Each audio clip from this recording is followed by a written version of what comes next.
Yeah, I've just been back testing my two um the two last weeks that I traded that was like terrible weeks. Like I think I basically took a 10k account all the way back down to 9.05k. Like basically 9k. I lost £1,000 in 2 weeks, which is terrible.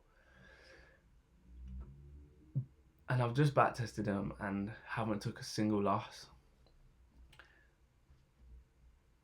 Okay, a couple of them, like I do remember the trades, so like some of them I was a bit more cautious, but all that kind of stuff. But the point is this: um, sometimes when this has happened to me before. Like I just start doing well, and I start there's something that happens that throws me off, and I don't I don't do as well, and I've never been able to put my finger on it why that happens, but I know why it happens now, and it's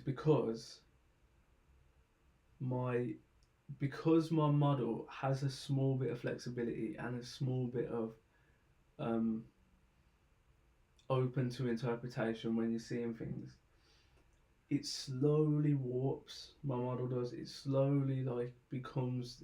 It slowly the door creeps open a little and allows little moves that shouldn't be in it. And every time I do more, the door opens more and more. Like counter trend, um, stuff that is like questionable accumulations, um, all of that kind of stuff. Really, that's my two biggest ones at the moment. I'd say it's like stuff that's questionable, power of three setups, and also um, taking counter trend stuff. Um, but what I've realised from getting back to a place where I feel confident again, I don't feel as confident as I did like very starting this year, but I feel way more confident than I did last week after taking all those losses. But the thing that is the decider is knowing your plan, knowing not knowing your plan, knowing your model, and back testing. Back testing obviously gives the confidence, but back testing is one of them where you start seeing when you lose, you don't feel as much pain. Like obviously you do feel it a bit because you're wrong, but you don't lose money, and it's like okay, shit, I've lost a bunch now. And then like you do have like grump. I'll go like a bit grumpy straight after if I've had a shit back test, but it hasn't affected me in the real life situation. It's like okay, this is hurting my feelings, but I'm not doing damage to myself in the real life.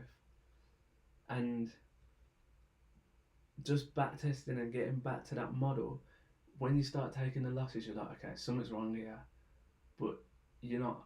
It's not a problem. You just like, okay, I need to keep back testing because I shouldn't be doing this. I shouldn't be taking this many losses, and that's been it really. Just coming back to it and being like, okay, I know my model, and I think that was it. When I passed that phase one, I passed on a Thursday, and I didn't trade Friday, Saturday, or Sunday. And I said to myself, yeah, I need to back test over that weekend, and I didn't. And I came into Monday and I took a loss. Then Tuesday I took a loss and my head started going, and then before you know it, it's a snowball effect that's just like bang bang bang bang. And I think risk management wise, I need to say to myself, if I lose two in a row, I need to just take the rest of the week off and back test because my model should not lose two in a row. It shouldn't even lose. How clean and clear my model is, I should not lose. If I play it as safe as I know I should play it, my model should not lose. Obviously, some days you're gonna take losses due to human error, just being like, okay, I weren't on the ball today as much as I should have, or my bias was wrong and stuff like that. But just knowing that strategy and making sure that you don't let that door creep open and allow those silly mistakes to start creeping in because some of them you'll let the door open and you'll take a win and be like, oh, okay, this is safe, and then you step a little bit through the door and then you get wrecked and you're like, shit, okay, why has that happened? Okay, the reason that happened because I opened the door and I got lucky when I opened the door.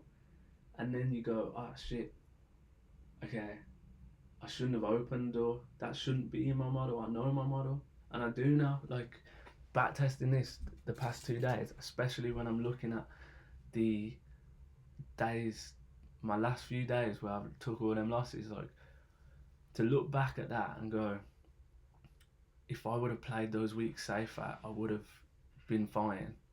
Is a mad, mind blowing moment because it's like you hear people talking about trading is mental, trading is a mental game, and you know it, but I've just seen it firsthand. Like I've literally seen it firsthand, and part of me is like, okay, I knew the trades, but I didn't. I knew a couple of them, and I didn't write them out as wins or losses.